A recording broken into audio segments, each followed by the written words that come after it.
Hosťom Rádia Šírava je Ivan Andrášov z realitnej kancelárie Konex Reality, ktorá je na realitnom trhu pozor 16 rokov. Dnes sa budeme baviť o tom, ako správne pripraviť nehnuteľnosť na predaj. V štúdiu Rádia Šírava je Ivan Andrášov. Pekný deň. Dobrý deň prajem. Dobrý deň sa prajem. No a ja sa hneď idem pýtať, ako vlastne správne pripraviť nehnuteľnosť na predaj. Čo pre mňa v tomto môže urobiť a realitná kancelária? Tak tá pre vás môže urobiť veľmi veľa, pretože príprava nehnuteľnosti na predaj nespočíva len v nejakom technickom smere, že by som to niekde pozametal alebo pohrával liste, ale je tam niečo oveľa viac. A to sú tie dôležité veci, čo sa týka právnej stránky.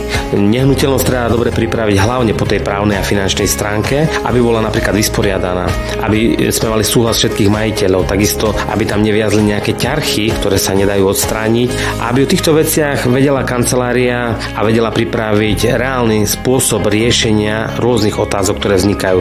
Takisto je otázka, je táto nehnuteľnosť vhodná na predaj cez hypotéku alebo nie? Rozumiem. Alebo cez akú banku by sa to dalo predať vhodne na hypotéku? Takže dobrá realitná kancelária sa na to naozaj pozerá zo široka a pripravuje tú nehnuteľnosť tak, aby jej predaj bol čo najrýchlejší a čo najúspešnejší. Dosť často sledujem aj ja portály a celkové webové stránky, čo sa týka práve nehnuteľnosti, a niekedy sa stáva to, že prečo sa niektoré nehnuteľnosti nedarí dlhší čas predať. Kde je problém?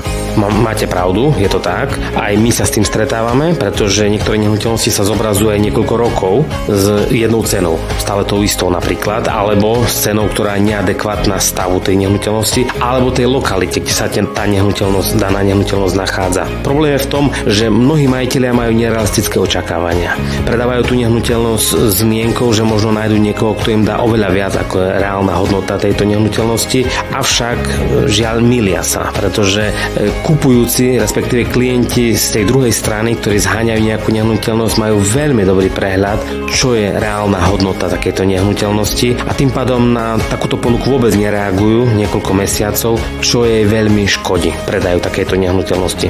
Takisto sa stáva častokrát to, že makléri rôznych kancelárií možno neinformujú majiteľa o momentálnom stave na trhu. Trh sa častokrát mení, buď ceny idú nahor alebo nadol. Prehodnocujú sa ceny vlastne. Samozrejme, a niekedy to ide veľmi rýchlo. Niekedy príde dobrá ponuka, možno stačí upraviť cenu o niekoľko tisíc eur a bola by predajná, ale keď sa tomu nevenuje nejakým spôsobom, nechá to tak oberá sa o možnosť predaja takéto nehnuteľnosti, ale skúsená realitná kancelária, ktorá pozná, ako chodí trh a má databázu klientov, tak vie takúto nehnuteľnosť predať v takom, dá sa povedať, takej dennej komunikácii s tým majiteľom, aby sa tá cena nastavila reálne a aby to bolo priechodné aj cez hypotéku.